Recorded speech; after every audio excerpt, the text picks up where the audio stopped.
with all the fuckery being exposed today.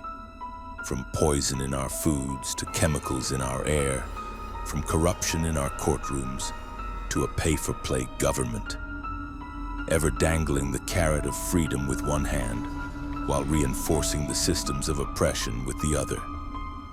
From a worldwide and interstellar system of rape and human trafficking to pills and cures designed to make us sicker. It's overwhelming, all the various ways we're being silently, secretly, and openly oppressed. We see the wars waged in the name of holiness when their true God is the almighty dollar. Many feel hopeless, helpless, voiceless, and directionless. Many feel angry, scared, frozen, and apathetic, consuming never-ending feeds designed to keep us triggered and numb. As long as we are negatively activated, we are separate from our knowing, our intuition, our divine connection that knows the way through this chaos. We ask ourselves, how can I change things? How can I make a difference? And I give you the answer: consent. When a recent channel asked higher beings, why are these experiments being allowed to be carried out when they violate universal laws? The answer was surprising. Apathy is a type of consent. When we see evil done, when we hear of disclosures of corruption and greed, when we are presented with one conspiracy theory after another being shown to have merit, yet we do not use our voice to withdraw our consent. It has permission. But I have a secret for you. The 1% global elite does not have the power to steer human consciousness and our evolution. We do. We the people. And how do we choose? We speak, whether outlaid to a friend or in our journal, whether on social media or through emails to government officials. When we verbally withdraw our consent, that ripples throughout the collective consciousness, raising the frequency and vibrations of the divine energy that flows through us all. So I will lead the way. I will speak out and withdraw my consent.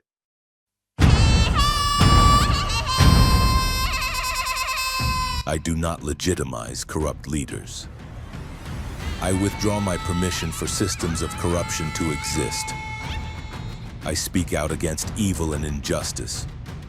I do not normalize oppression. I am not apathetic towards suffering.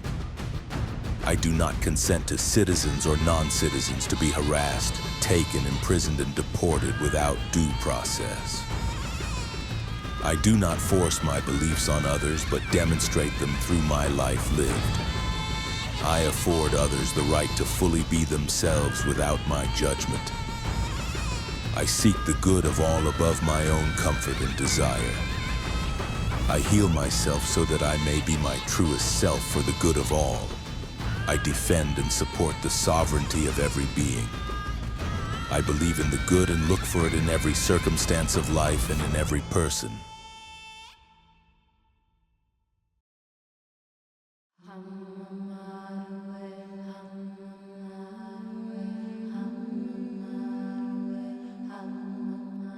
These are just a few statements of power.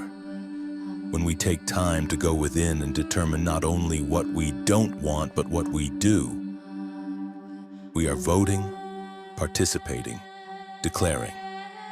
And those higher powers and beings that watch over humanity, they see, and our consent or withdrawal of consent matters. It affects how and when they can intervene on our behalf. We do not consent any longer to be a slave race. We do not consent to being trafficked, lied to, poisoned, raped, and killed by those who think they rule over us. We must reclaim our sovereignty. Now is the time. This struggle and season of great shifting is the appointed time for humanity to rise. Rise in solidarity, rise in brotherhood, rise in sisterhood, rise in healing and compassion and awareness and integrity, rise in love. We must value and respect diversity and individual freedom of expression and choice if we are to make it through this. There's no other way through. We must reevaluate every ounce of tendency and need to control an other outside of us. We're not supposed to all believe the same things, see the same thing, like the same things. We are each uniquely and intricately made to be distinct and different, yet connected to the whole. If we do not stop war with one another, then the powers that want war will continue to wage it and seek it, and we have given permission by our own inner war. Somehow, we must paradoxically stand for what is holy to us and respect and greet in love those who hold different things as holy. And if we cannot, we demonstrate that we are not ready to be free. That is the message we send to those who would assist us.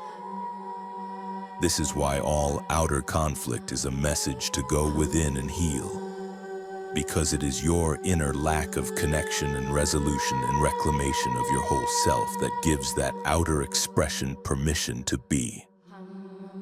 It only exists because you need it to exist to show you what you're avoiding within. That's how this works. When you choose to feel again, and you face off against all the ways you've abandoned yourself, changed yourself, denied yourself to fit in, to belong, to succeed, you return to the spark of divinity within you. You return to your innate connection to love and source, and no one can ever separate you again from it or from you. This is a sovereign being.